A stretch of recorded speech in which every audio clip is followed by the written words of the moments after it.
Welcome to Movao Live, where I interview people from our amputee community all about their powerful life stories. I'm here with Chris George today, and we're going to be talking everything fitness, especially about his Keep Moving fitness class. Chris, thank you very much for joining me today. For anyone who doesn't know you, let's start with something fun. Please describe yourself in 3 words. I'll obviously keep it completely PG as well. I would probably say from the last few years, I'd probably say quite stubborn or determined. I'd say quite matter of fact. And I want to say witty. Whether everyone, all my friends would agree with that, it's, we'll see. But yeah, I'd probably say that because I do like my humor, and I do pride myself on hopefully having a good sense of humor, hopefully. I was looking at your Instagram yesterday, trying to get some inspiration for talking to you and everything. And I would agree with you. You are very funny. My sense of humor definitely comes from a lot of my family members are very funny. They all have a very dark sense of humor. I think my brother particularly was a big influence on me. But yeah, I think particularly going through like the last couple of years and everything that happened, we used humor just to kind of deal with all those, very sort of rough and sort of very difficult moments. It was a way to sort of joke about it, have a bit of dark humor about it, and then we could sort of deal with it. So it's always just kind of been ingrained. That's how we've sort of dealt with problems, or at least discussed problems. We've always had you know, tried to make a joke about it first, and so I just wanted to kind of, like I'm sure you do, you want to carry your personality across on social media. So that's sort of, it's just trying to mirror that as much as possible, I suppose. Yeah, absolutely. Well, before we start talking everything fitness, how did you become an amputee? So it was in January 2024. I was diagnosed with a type of bone cancer, but it was quite a rare and very aggressive form of bone cancer. It was something called a giant cell tumor. Um, and giant cell tumors are predominantly benign. They're not usually cancerous, and they're a very rare tumor anyway. And no matter what form they sort of appear in, they're very, very rare. And I think it's like less than 5% are cancerous. So I had like the rare version of the rare tumor. So it was quite there wasn't sort of much understanding on how to treat it. And so we kind of went through sort of 4 or 5 months of chemotherapy, quite an aggressive course and incredibly high doses. Unfortunately, it just didn't take, it didn't work. The tumor just was starting to grow. And so it was a very sort of very quick turnaround. I sort of went for a meeting that a few days after that scan, that MRI, and they basically said, it's leg or life kind of thing. It's if we take the leg, we can sort of save your life. If we don't take the leg, then we can't guarantee anything else. So it was like a very quick snap decision. And obviously when you're given that kind of that ultimatum, it's a very easy decision to take in the end. So yeah, and then a few days after that, I had the surgery, and I'm an above knee amputee. I've got quite a short residual limb, so I'm missing most of my right leg. So I've been an amputee for about 2 years. And so yeah, so from there, obviously, I mean, as the amputee knows, like it's that sort of first 18 months, 2 years, it's a lot of rehab, it's a lot of prosthetic trials and so forth. But it's also been a huge amount of change, personally and professionally within that time as well. So yeah, it was quite a short amount of time, and it was a very quick decision. But yeah, ultimately, it was of course the right one. Yeah, it sounds like really tough. Like you didn't really have much time to process it either. You were in the hospital and then literally had to have an amputation soon after. That must have been hard. Yeah, I think. I mean, it's. I suppose it's difficult either way. I think if you're waiting for, months at a time for an amputation for various other reasons, I suppose that can be difficult another way because you just maybe want it over and done with. But obviously, it happening like it did, it's obviously very challenging because yeah, you don't have much time to process. So there was a long sort of period of time post amp where I hadn't really got my head around it. The cancer was very sudden, and I was, it took about 2 weeks from sort of diagnosis to treatment starting. So it was, again, that was quite quick. So everything sort of moved at 100 miles an hour. So there was a sort of 6 to 12 month period after that, where you're just trying to figure everything out and work out how you feel about it all, and so that's a whole other challenge as well, of course. Yeah, absolutely. Okay, let's talk about fitness because you're now very active. Well, you're a personal trainer, aren't you?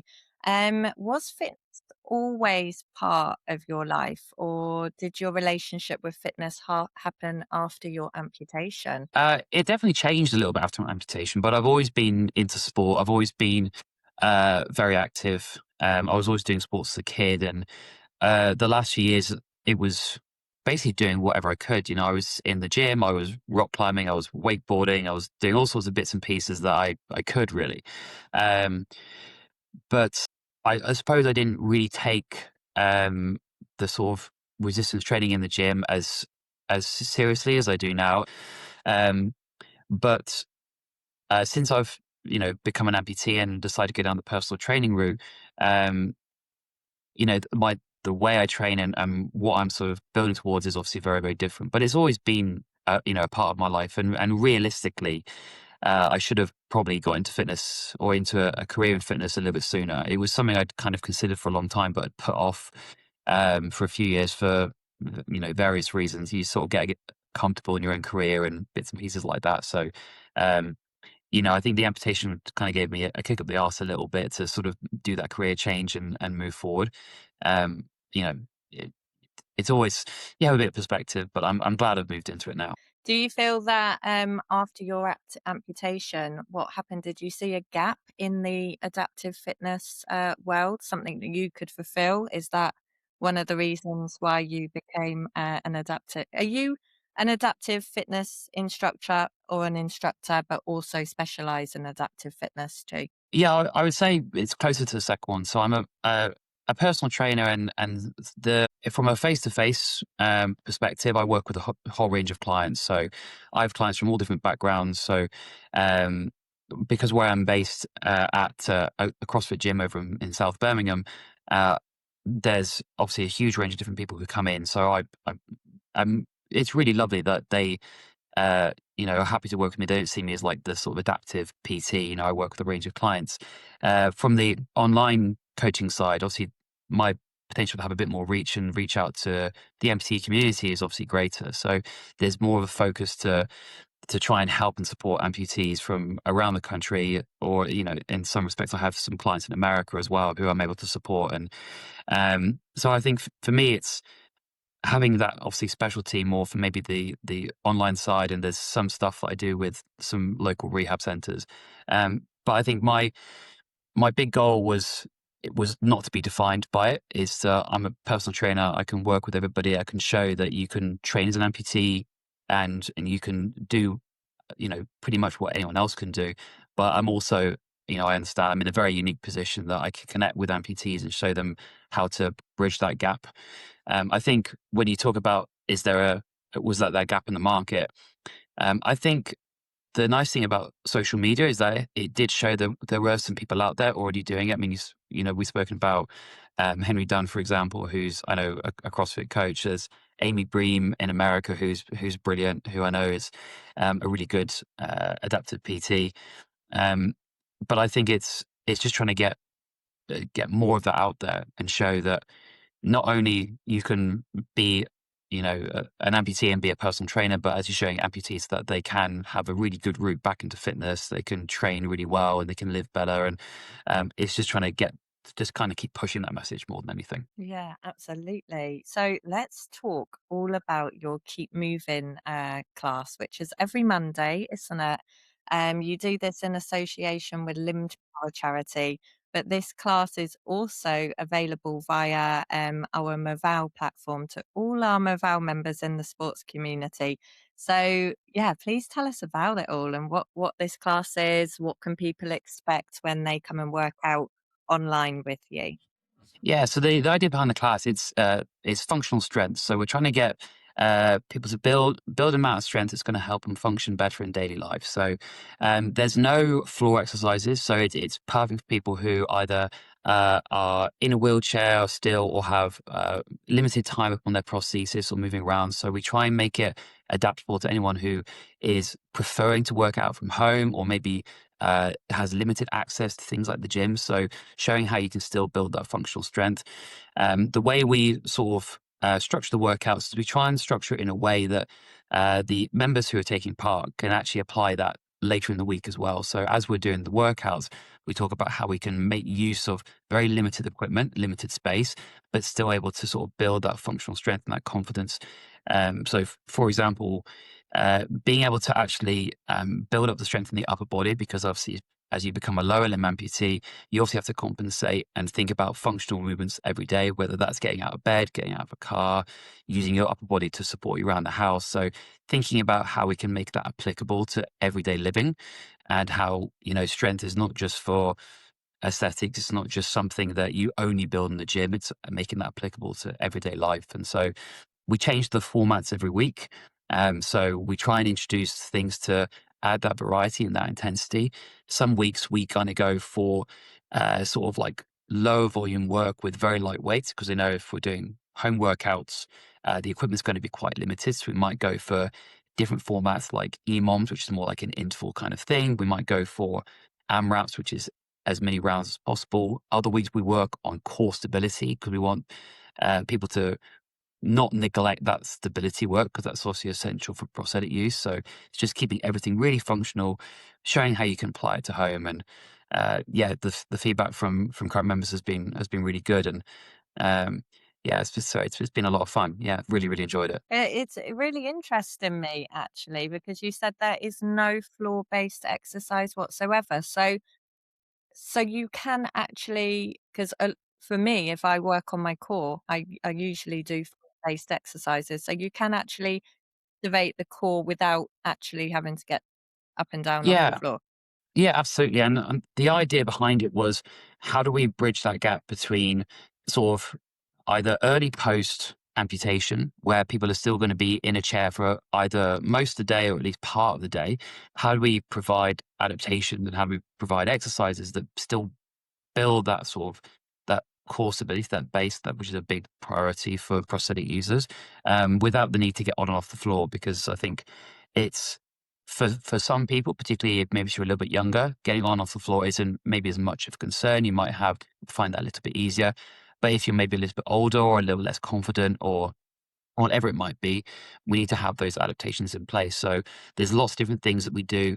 We try and keep equipment wise very, very limited. So the members who come onto the call, they have a few resistance bands. They maybe have some light dumbbells. If they don't have dumbbells, they can use a couple of cans of beans. Like, it doesn't matter what you use, as long as there's just a little bit of resistance or something. And every single move that we do, we have a standing version, we have a seated version. So it's, even if you are up on a prosthetic and you are able to stand and move around, if you want to do a seated version because that feels more stable for that particular exercise, absolutely fine. Dealer's choice. It's whatever feels best for you. Okay. And can people who get involved, can they join at different levels as well? Would you say it's intermediate, and then you can do more advanced and adapt it for the different type of people in the class? Yeah, absolutely. So one of the things that I'm trying to obviously coach some of the members through is how to make each exercise a little bit more intense. So adding sort of built-in intensifiers into the workout. So for example, we talk about even making use of lighter weights, how we can make the exercises more challenging, how we can add that little bit more difficulty, because obviously within any core, there's going to be various abilities and various confidence levels. So as we sort of set up every single move, we talk about sort of 2 or 3 little adaptations to scale it to every individual in the class. Well, that's excellent. Oh, brilliant.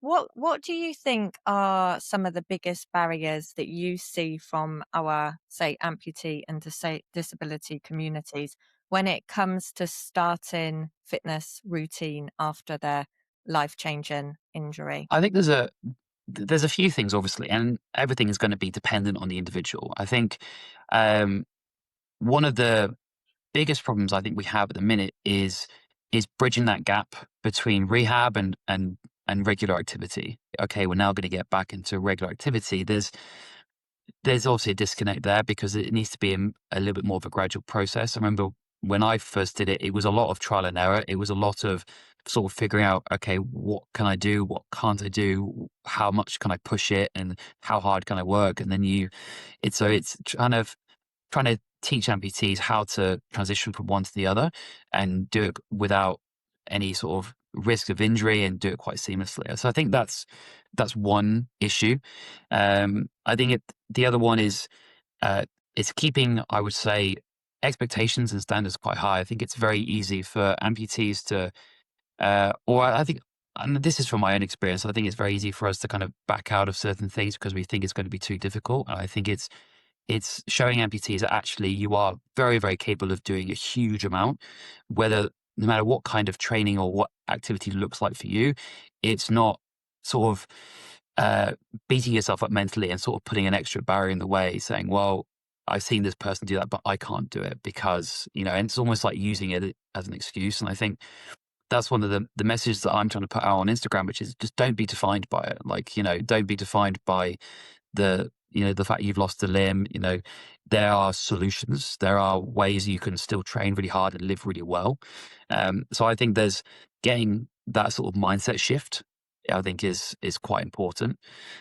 So yeah, I mean, there's loads of different things. I think how accessible gyms feel is can be an issue. I know the gym that I currently work at is fantastic. It's really, really good. We've got, the fact that it feels very community based, I think it works really well. But, I've also heard from other amputees that they step into a gym and they feel like people are staring at them. They feel like that, they're sort of drawing a bit of attention. And, I know what that's like. So it's trying to just remove that fear a little bit as well. Yeah, that's so true, actually.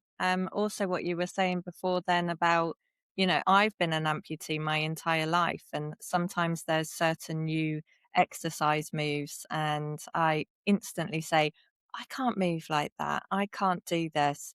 And it's remarkable, actually. I guess it comes with muscle memory, but also that self belief that you can adapt and find your way. Because 9 out of 10 if I'm persistent with it and keep trying and keep practicing it over time, I actually do it and you can get there. But it is really hard and it is harder as a person with a disability. But as long as you believe you can find the right adaptation, because adaptations are different for everybody as well, aren't they? But once you find the right way for you, you can normally find a solution and do it. Yeah, absolutely. Yeah. What would you say to someone who they're too nervous to partake in physical activity again as an amputee and they don't feel like we've probably answered this actually, that they can move how they used to on a prosthesis? What tips can you give to them to help them to be able to partake in fitness as a prosthesis wearer? I'd say don't underestimate the value of doing 10 minutes. I think that's the big thing. I think um, there is a big misconception with not just amputees, I think with everybody, anyone who's sort of avoidant of any activity or fitness, that you need to be working out for an hour, you need to be working out for an hour and a half. And I think there's, if you were to look on social media and obviously things like High Rocks, CrossFit, there's loads of things online that look very intense and look like it's almost intimidating in a way. But don't discount how good 10, 15 minutes at home in your own space, how beneficial that can be. I think if you think back to lockdown and obviously Joe Wicks obviously was particularly very, very popular during that time because everyone could only train at home, and yet you saw all these people get into fitness with very limited equipment in a home environment that felt very safe and secure and had no one else around. There's no issue with doing that. The the biggest thing is to start small and that start small can be once a week, 10 minutes. That can be twice a week, 15 minutes. And if you can do that, if you can do that for a month, if you can do that for 2 months, that's better than nothing. If your starting point was nothing, then, that half an hour a week you've done is brilliant. I'd also, I think it's a really hard thing to get over, but I think it's important thing to sort of reinforce is if you do step into a gym or you step into a space that you're going to do some activity, people just do not care about the majority of people do not care that you're on a prosthesis. The amount of people just aren't bothered. I think the big advantage of a gym is that it allows people to be selfish. If you step into a gym, most people are so concerned with themselves. They're so concerned with what they're doing and how they look. And that is the advantage, that it allows you to go into somewhere for an hour, be selfish, not bother what anyone else is doing. And it sort of sounds a little bit harsh, but I think it's true that you're not the most important person in the world when you step into a gym. You're not of interest to a lot of people, and so I think the concern is when you step in as an amputee, everyone's going to be like, "Oh wow, they're losing a leg or they're losing an arm," and all that prosthesis and so forth. Like, people just don't think like that. The few occasions that I've had someone come up to me in a gym, in terms of a random person in the gym, it's very rare, but when they do, it's always very positive. They're very polite. They come and say hello. They say, "I hope you don't mind, but I just think your leg's really cool," and this kind of thing, which sounds bizarre, but and then, it comes out of a place of curiosity more than anything else. Um, so I think it's, for some people, to hear that, they might go, I don't really believe that. But until you actually step in somewhere and you go, God, no one actually cares that I'm working out in the corner and that I have to do this particular exercise in this way. So, it's a way of just saying, just don't worry about it. People don't care. Yeah, exactly. And obviously, part of every amputee's rehabilitation fitness process goes in different stages. So you were talking earlier about, coming out, going through rehabilitation. I found from a lot of the people that I've spoken to that after the rehabilitation, there's a big gap and there isn't much fitness available to be able to then get the confidence on your prosthesis and enter a gym setting. But that's why there's so many fantastic like pathways and fitness opportunities, such as Keep Moving Monday class, where amputees can get involved in a safe space at home and learn all the exercise movements, learn how to partake in physical activity again as an amputee. And then they find the confidence, don't they, to enter that setting a little bit more comfortably. Yeah, I agree with that. And I think um, there's I there's no pressure to go into any kind of space. I think fitness has to work for you, and um, it has to, if you are working hard and you're feeling better and it's helping you move better, that can be achieved in any environment. So um, the idea that you have to be sort of caning in the gym 6 days a week in a massive class, that's not true. That works for some people, and that's what some people need. But you've got to think about, keep the priorities quite simple. Are you moving? Are you feeling better? If you are, do that anywhere. And I think as well, going back just quickly to something that you touched on in terms of social media, when you see all these people doing amazing things, they have been on a long journey to get to that point where they've had many stumbles and falls and when they've had many struggles.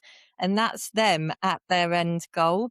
And I don't think people realize all the hard times that they had to get to that point. They just see them at that point and think, oh, there's no way I can do that. But they can. People can. Maybe not some of the things people are doing, but Yeah, no, I agree with that.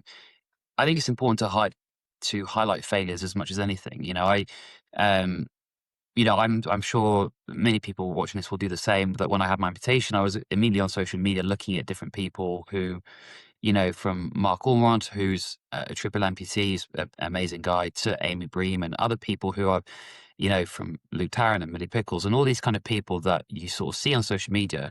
Um, and you can see them doing these amazing things, but actually you've got to go, most of what I've done in the last 2 years has been falling over, failing, not achieving something, and admittedly, I fall into the habit of only posting things that maybe look good or look like I've done something well, but actually, most of what I do is, to get to a certain point, it's just been lots and lots of failure and lots of, messing it up, and it's just part of it. You can't get good at something unless you fail 1,000 times. So absolutely. 100% agree with that. So let's talk about your training for High Rocks. Yes, this was completely random. I mean, well, random to a point, I suppose. Because when I first became amputee, I was determined to set some big goals and have a clear why and sort of motivate me through, because I knew the journey was going to be long and arduous, and I needed something just to kind of keep me motivated. So I had a few things set up.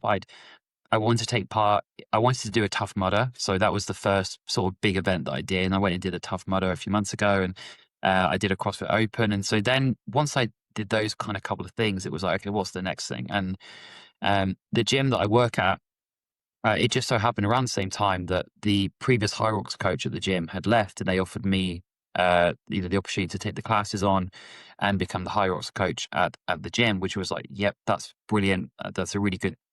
Originally, I just kind of saw it as a development point. I was like, that would be really cool to learn how to do, and yeah, those classes are really fun. And then it came round that the tickets for the Birmingham High Rocks were sort of coming out last month, and a lot of the members were signing up. And then I thought, well, actually, that would be quite a cool thing to do. Tyler Saunders, who I know is an ambassador for I think he's an ambassador for High Rocks, for the Adaptive High Rocks. I think he does it on crutches. He does the kilometer on crutches, which is just insane. But yeah, so I was like, well, I know the adaptive division exists, so I'll go in. So I'm doing, the solo adaptive division for lower major. The lower major division, I should say. But yeah, October 30th in Birmingham at the NEC.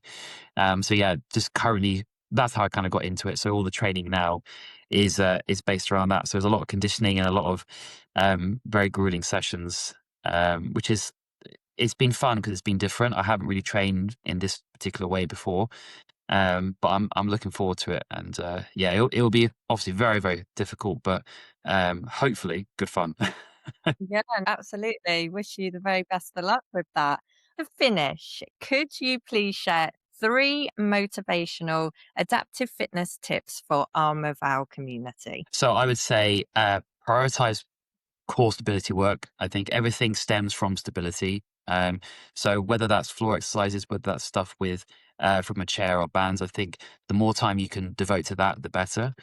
I would say don't neglect the really boring basics. And so those kind of things would be your physio stretches, your prosthetic gait training, whatever that might be, all the sort of, essentially the very repetitive, mundane things you might have to do through rehab. And the more you can nail them on a consistent basis, the better. And then I would say the last thing is that the solutions for adaptive fitness, they exist. So um, don't shy away from trying something that may seem really difficult or seem out of reach.